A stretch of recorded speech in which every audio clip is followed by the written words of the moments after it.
Hi gas, welcome back my YouTube channel. ఈ మధ్యలో ఈ యొక్క వాదన అనేది చాలా చాలా రెచ్చిపోయి మాట్లాడుతున్నారు అనమాట. ఎవడు పడితే వాడు, ఎక్కడ పడితే అక్కడ మహాభారతాన్ని చదవనోడు కూడా ఇష్టం వచ్చినట్టు మాట్లాడుతున్నాడు అనమాట. ఏమని మాట్లాడుతున్నాడు అంటే, మహాభారతంలో ధర్మరాజు జూదం ఆడడం వల్లనే సమస్తం మొత్తాన్ని కూడా కోల్పోయాడు అని చెప్పేసి చాలా చాలా మాట్లాడుతున్నారనమాట. వాడు మహాభారతాన్ని చదవలేదు, చదవనోడు కొత్త ప్రతి ఒక్కడు నీకేం అధికారం ఉన్నదని చెప్పేసి మహాభారతంలో అతను అలా చేశాడు అని చెప్పేసి నువ్వు మాట్లాడుతున్నావు. నాకు అదొకటి చెప్పు. ఫస్ట్ ఆఫ్ ఆల్ మహాభారతంలో ఏముంది అని చెప్పేసి నువ్వు అది ఆ ముచ్చట కోల్పోవలసి వచ్చిందని చెప్పేసి నీకు తెలుసా? మహాభారతంలో ఎలా కోల్పోయాడు, ఏం చేస్తే అదయింది, ఎలా అయింది అని చెప్పేసి నీకేమైనా తెలుసా? ఆ ధర్మరాజు ఎలా జూదంలో పార్టిసిపేట్ చేశాడని చెప్పేసి నీకు తెలుసా? చెప్పు. ఏది తెలియదు, ఎవడో చెప్తాడు, ఎవడు మన అయ్యరో లేకపోతే వాళ్ళ తాతనో ఎవడో ఒకడు సినిమాలలో లేకపోతే ఎక్కడో ఒకడ దరిద్రమైనటువంటి ముచ్చట్లు వింటాడు. విన్న తర్వాత ఇటువంటి దిక్కుమాల ప్రాసలు అక్కడ ఇక్కడ దేనికి పడితే దానికి లింక్ చేసేసి అయితే చెప్తారనమాట. ఏది బెట్టింగ్ యాప్స్కి సంబంధించినటువంటి ప్రమోషన్లు, ఈ దిక్కుమాల ఒకటి ట్రెండింగ్ నడుస్తుంది కదా ఇప్పుడు.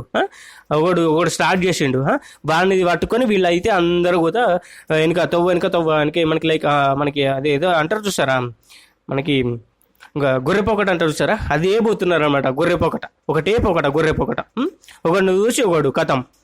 మహాభారతంలో ఏం జరిగింది, ఏంది కథ అని చెప్పేసి ఎవరికైనా నాకు తెలుసా? ఎవ్వరికి తెలియదు. మనం చదివితే కదా మనకు తెలిసేది. మనమైతే చదవం, మనకి ఇవి ఇంట్రెస్ట్ ఉండయి. ఎవడైనా ఒక మాట అంటే మాత్రం దాని నుంచి రిఫరెన్స్ నుంచి తీసుకొని ఇట్లా అయితే గిట్లా గట్ల అని చెప్పేసి చెప్పాలి. సిగ్గుమాన ఉండాలి. ఇంకోసారి ఎవడైనా మాట్లాడితే ఇటువంటి దిక్కుమాల ముచ్చట మాట్లాడితే అర్థమైందా? ధర్మరాజు అంటే అసంటోడే జూదంలో పార్టిసిపేట్ చేసేసి పోగొట్టుకున్నాడు, అది చేసిండు. దానికి దీనికి బెట్టింగ్ యాప్స్కి దానికి దీనికి ఏమైనా లింక్ ఉన్నారా? నాకు అర్థంగా కడుగుతా. ధర్మరాజు ఎటువంటి సిచ్యువేషన్స్లో ఎలా అతను ఆ జూదం ఆడాల్సి వచ్చినటువంటి విషయం అనేది నీకు తెలుసా? ఆడిందన్న విషయం నీకు తెలుసా? తెలియదు. మరి నువ్వు ఏ విధంగా ధర్మరాజు నువ్వు తప్పుపడుతున్నావు నాకు చెప్పు. అసలు నువ్వు మహాభారతాన్ని చదివినవా? అసలు నీకు మహాభారతం అనేది అసలు దానిలో ఉన్నటువంటి పర్వాలు నీకు తెలుసా? ఎన్ని పర్వాలు ఉంటాయని చెప్పేసి నీకు తెలుసా? అది ఏ పర్వం అనేది నీకు తెలుసా? ఆ మహాభారతంలో ఉన్నటువంటి ఏ పర్వము, అది ఆట జరిగింది ఏ పర్వము, అది ఎక్కడ ఉంటాయని చెప్పేసి నీకు తెలుసా? ఏది తెలియదు. మనకి ఏది నోటికి ఏది వస్తే మనం అది చెప్పేయడం. ఎవడు మా అయ్య చెప్పాడు, మా అయ్య ద్వారా తెలిసిందే, లేకపోతే ఎవడో సారి చెప్తాడు జూదం ఆడడం ద్వారా గిట్లా వేయినరా గట్లా వేరిందని చెప్పేసి చెప్తున్నాడు అనమాట. మనకి నీతి తెలియని కుక్కలు ఏదైతే చెప్తున్నారో అవన్నీ కూడా మీరు చెప్తున్నారు.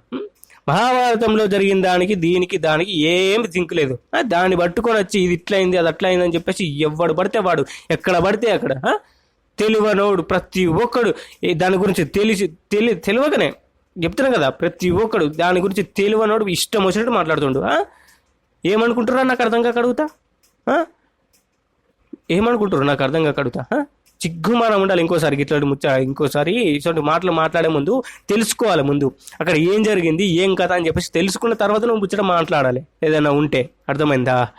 జూదం ఎందుకు ఆడాల్సి వచ్చింది, ఎలాంటి సిచ్యువేషన్స్లో ఆడాల్సి వచ్చింది మీకేమైనా తెలుసా? తెలియదు కదా. తెలుసుకోండి ఫస్ట్. అది తెలుసుకున్న తర్వాత ఇటువంటి వీడియోస్లలో కావచ్చు, అక్కడ ఇక్కడ కావచ్చు మాట్లాడాలి.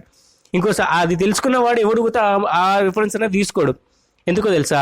అక్కడ జరిగింది వేరైతే ఇక్కడ ఈ పోర్ట్రేట్ చేసేవాడు లైక్ దాన్ని రిఫరెన్స్ తీసుకునేవాడు ఇంకో రంగంగా తీసుకుంటాడు అనమాట. అర్థమైందా? నిన్న ఒక బాల్ టెంపరింగ్ వీడియో అనేది బయటకు వస్తుంది అనమాట. మనకి లైక్ సిఎస్కే వాళ్ళు బాల్ టెంపరింగ్ చేశారని చెప్పేసి ఒక వీడియో బయటకు వస్తుంది. వాడు తెలియక ఇష్టం వచ్చినట్టు ఏది పడితే అది వీడియో అట్లా చేసినందుకు ఏదో ఒక దాన్ని తీసుకొచ్చి ఇష్టం వచ్చినట్టు చెప్పేయడం, ఏది పడితే అది ఎట్లా పడితే అట్లా చెప్పేయడం, ఏది పడితే చేయడం. అక్కడ జరిగింది ఒకటైతే చూపించింది ఇంకోటి. కథలు ఈ దిక్కుమల్ల చేశారని చేస్తున్నారు అనమాట. నువ్వు ముందుగా అక్కడ ఏం జరిగిందో తెలుసుకోరా ఫస్ట్. తెలుసుకున్న తర్వాత ఈ దిక్కుమల్ల ముచ్చటని మాట్లాడు. అది ఎవడైనా పర్లేదు, నాన్ వేసిన అయినా ఇంకోటి ఎవడైనా పర్లేదు. నాకు అర్థమైందా? నువ్వు నిజంగా మహాభారతాన్ని చదివిన వాడివే అయితే, నిజమైనటువంటి మహాభారతం ఏది వ్యాసుడు రాసినటువంటి మహాభారతాన్ని నువ్వు చదివిన వాడివే అయితే ఆంధ్ర మహాభారతం కాదు, తెలుగులో ఉంది కదా అని చెప్పేసి తెలుగులో ఒక లెవెల్లో ఒక పోర్ట్రేట్ అనేది ఇంకో లెవెల్ ఉంటుంది. వ్యసనానికి అలవాటు పడితే ఏ విధంగా ఉంటుంది అని చెప్పేసి, వ్యసనానికి అలవాటు పడకూడదు అని చెప్పేసి పోర్ట్రేట్ చేయడం కోసం, అంటే మనకి దాని నుంచి బయటపడాలి, ఏ విధంగా బయటపడాలి, ఒక దాని నుంచి ఏ విధంగా బయటపడాలని చెప్పేసి తెలుసుకోవడం కోసం దాన్ని చూసిన బుద్ధి తెచ్చుకుంటారని చెప్పేసి తీసుకొచ్చిందే ఈ ఆంధ్ర మహాభారతంలో నన్నయ్య గారు అనేటువంటి వ్యక్తి ఆ విధంగా రాసుకున్నాడు. ఆయనే అర్థమైందా? నిజమైన మహాభారతంలో ఏముంటుందంటే, ఫస్ట్ ఆఫ్ ఆల్ నేను ఫస్ట్ ధర్మరాజు తీసుకునేటువంటి నిర్ణయం ఏదైతే ఉందో అది అక్కడ బెడ్స్ కొడుతుందని చెప్పేసి చెప్పుకోవచ్చు. ఏది జూదం ఆడేటప్పుడు ఏదైనా సరే నేను చేస్తా అని చెప్పేసి ఒక నిర్ణయం తీసుకుంటాడు. ఏంటిది? రాజసూయ యాగం అని చెప్పేసి యాగం చేసిన తర్వాత ఒక మహా పెద్ద యుద్ధం అనేది జరుగుతుంది అనమాట. అది జరిగి తీరుతుంది. నువ్వు ఎంతటోనైనా కానీ ఆ ఒక యుద్ధం అనేది జరిగి తీరుతుంది. కాబట్టి ఆ యుద్ధం జరగకుండా ఉండడం కోసం నేను 1,00,000 పనులన్నీ చేస్తా. అర్థమైందా? నేను ఏదైనా చేస్తా, యుద్ధం అనేది జరగకూడదు అని చెప్పేసి ఆయన ఒక నిర్ణయం తీసుకుంటాను అనమాట. ఈ యొక్క యుద్ధం జరగడం నాకు ఇష్టం లేదు కాబట్టి నేను ఏదైనా చేస్తా, యుద్ధం జరగకుండా ఉండడం కోసం ఏదైనా చేస్తాను అని చెప్పేసి నిర్ణయం తీసుకునేటువంటి నిర్ణయం ఏదైతే ఉందో ఆ ఒక నిర్ణయంతో ఎవ్వరు ఏది చెప్పినా కానీ చేసిండనమాట. అర్థమైందా? వాళ్ళు జూదానికి పిలిస్తే పోయిండు, ఆడిండు. అర్థమైందా? ఆ లెవెల్లో. అర్థమైందా? అక్కడ జరిగింది కూడా మాయాజూతం. మీకు తెలుసు, నాకు తెలుసు మాయాజూతం అని. మరి జూదం ఆడడం ద్వారానే కోల్పోయిండని చెప్పేసి ఎట్లా అంటున్నావు? నాకు అర్థం కాక అడుగుతా. అక్కడ పందెం వడ్డింది ఎవరు? దుర్యోధనుడు పందెం వద్దుటే ఆడింది ఎవరు? శకుని ఆడిండు. మరి అదేవాడు చెప్పాడే మీకు? ధర్మరాజు ఓడిపోయిండు అని చెప్పేసి చెప్తున్నారు. మరి అక్కడ జరిగిందంతా అధర్మంగా, అంటే మళ్ళీ అక్కడ జరిగిందంతా మోసం అని చెప్పేసి ఎవడు చెప్తాడేంది? మరి అది తెలియదు కదా మాకు. ఎవడైనా చెప్పిండా? ఎవడు చెప్పడు. చెప్పేటోడు ఎవడన్నా ఉంటే వాడిని మాత్రం మనము ఇట్లా అట్లా అని చెప్పేసి ఇష్టం వచ్చినట్టు తిడతాం మనం. అర్థమైందా? ఇష్టం వచ్చినట్టు తిడతాం. ఇటువంటి దిక్కుమని లేసలేయడానికి మాత్రం ముందు ఉంటారు అన్నమాట.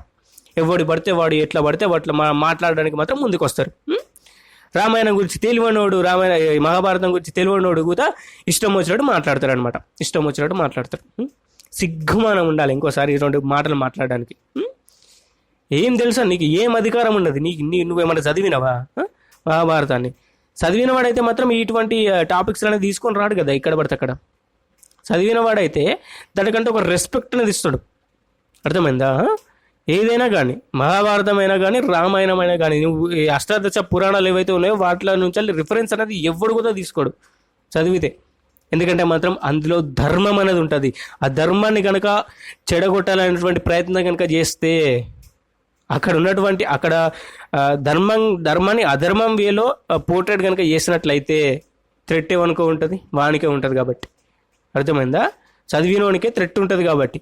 ఎందుకంటే మాత్రం అది అధర్మం వేలో పోతుంది కాబట్టి నాశనం అయ్యేది చెప్పినోడు నాశనం అవుతాడు కాబట్టి వాడు ఎప్పుడు. అర్థమైందా?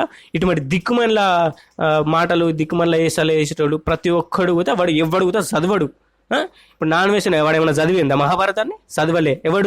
ఎక్కడి నుంచో రెఫరెన్స్ ఎవరు చెప్తాడు? వానికి అమ్మో లేకపోతే వాళ్ళ నాన్ననో ఎవడో ఒకడు, టీచరో లేకపోతే ఎవడో ఒక దగ్గర సినిమాలలోనో ఎక్కడో ఒకటి చూసింది వాడు అక్కడ చెప్పిండు. అంతే తప్ప వాడు దాన్ని చదివి నిజంగా వాడు మహాభారతాన్ని చదివినోడు అయితే దేనికన్నా దానికి భయం. వాడు చదవలే. అది 100% చెప్తున్నాను నేను. ఇప్పుడు ఇన్ఫ్లుయెన్సర్స్ ఎవరైతే ఉన్నారో వాళ్ళందరూ కూడా మహాభారతాన్ని చదవలే. ప్రతి ఒక్కడు కూడా మహాభారతాన్ని చదవలే. కనీసం విన్నాడా అంటే మాత్రం అది కూడా చేయడు. ఎందుకంటే మాత్రం వానికి ఎందుకు ఏ టైం ఉంటుంది? వానికి ఏం టైం ఉంటుంది? పొద్దున్న లేస్తే చాలు వాడు అటు పోవాలి, ఇటు పోవాలి, ఇది చేయాలి, అది చేయాలి. వానికి ఎక్కడ టైం దొరికితే చెప్పు, నాకు అర్థం కాకపోతే.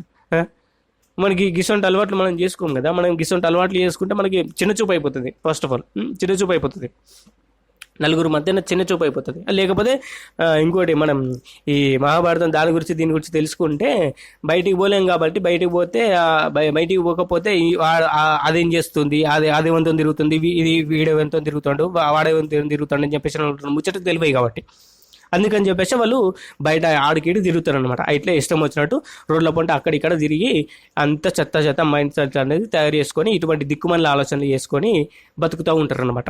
అర్థమైందా? మహాభారతాన్ని వాడుకోవడానికి నీకు ఏ అధికారం ఉండదు. నువ్వు ఏమైనా చదివినావా? చదివినోడు అయితే మాత్రం ఇటువంటి ముచ్చట్లయితే మాట్లాడు. అది 100% చెప్తున్నా. మరి జరిగినటువంటి కథ ఒకటి, నువ్వు ఇక్కడ పోర్ట్రేట్ చేసినటువంటి కథ ఒకటి. అక్కడ జరిగినటువంటి అది ఏదైతే ఉందో, ఆ పార్ట్ ఏదైతే ఉందో అది అధర్మం. అది అధర్మం, అది అధర్మం అని తెలిసి కూడా ఆడిందని చెప్పేసి అంటే తెలుసా మీకు? అది అధర్మం అని తెలుసు, కానీ ఎందుకు ఆడినంటే నేను తీసుకున్నటువంటి నిర్ణయం ఏదైతే ఉందో, ఈ యొక్క యుద్ధం అనేది ఆగిపోవాలి, ఎట్టి పరిస్థితుల్లో కూడా యుద్ధం జరగకుండా ఉండకూడదు, యుద్ధం అనేది జరగకూడదు అని చెప్పేసినటువంటి ఆ నిర్ణయం ఏదైతే ఉందో అది ఆడేలా చేసింది ధర్మరాజును. ఇది ఎవరికి తెలియదు, మాకు అది కావాలి, ఏది వాడెవడో చెప్పిండో మేము అట్లా చేస్తున్నాం. సిగ్గుమానం ఉండాలి. సిగ్గుమానం ఉంటే ఇంకోసారి ఇటువంటి దిక్కుమల్ల ప్రాసలతోని, దిక్కుమల్ల ఐషలతోని మాత్రం జూదం అని అది అని ఇది అని చెప్పేసి బెట్టింగ్ యాప్స్లో అక్కడ ఇక్కడ మాత్రం మాట్లాడు. అర్థమైందా? తెలుసుకొని మాట్లాడాలి. ఏదైనా ఉంటే తెలియకుండా ఇష్టం వచ్చినట్టు ఎక్కడ పడితే అక్కడ ఎవడు పడితే వాడు మాట్లాడితే దానికి ఉన్నటువంటి విలువని నువ్వు తగ్గించడం అవుతావు తప్ప దానికి ఇప్పుడు మనకి చాలా గొడవలు అయితే జరుగుతున్నాయి కదా హిందూయిజం మీద. ఎందుకు జరుగుతున్నాయి? తెలియకనే. మనది మనకు తెలుసుకోము, పక్కోడిది ఎవడో వచ్చి ఇది ఉందిరా అని చెప్పేసి చెప్తే మాత్రం మనం అది అప్పుడు ఇది మాది అని చెప్పేసి అంటాం. మనల్ని ఎవడైనా క్వశ్చన్ చేసింది అనుకో, మనకి ఏం తెలియదు, దాని గురించి ఏం తెలుసు, ఏం తెలియదు. చెప్తున్నాను నేను అంటే, లేకపోతే అది ఇంకేమో సామెత ఉంటుంది కదా, అది వదిలేండి దాని గురించి ఎందుకు లేండి. ఇంక మరి ఇట్లా ఈ కథలు ఇంకా ఇంకోసారి కనుక ఎవడైనా ఇటువంటి దిక్కుమల్ల ప్రాసలతోని ఇష్టం వచ్చినట్టు ధర్మరాజు గురించి మాట్లాడినట్లయితే తప్పకుండా నేను నోరు లేస్తుంది. నాకు ఇష్టం వచ్చినట్టు మాట్లాడతావాడిని, ఇష్టం వచ్చినట్టు తిడతా, వాడు ఎవడైనా సరే. అర్థమైందా? ధర్మం గురించి మాట్లాడడం ముఖ్యం, ధర్మాన్ని పాటించడం ముఖ్యం. అర్థమైందా? అధర్మాన్ని పోర్ట్రేట్ చేస్తే మాత్రం తప్పకుండా నేను మాట్లాడతా, అది 100% చెప్తున్నా. మనం పోయేస్తాం. మరి వీడియో కదా ఇంతగా వేస్తున్నారు, లైక్ చేయండి, ఛానల్కి సబ్స్క్రైబ్ చేసుకోండి, పక్కన వచ్చిన బెల్ ఐకాన్ ఆల్ మీద టచ్ చేసుకోండి. Thank you for watching. Jai Hind, see you next, bye.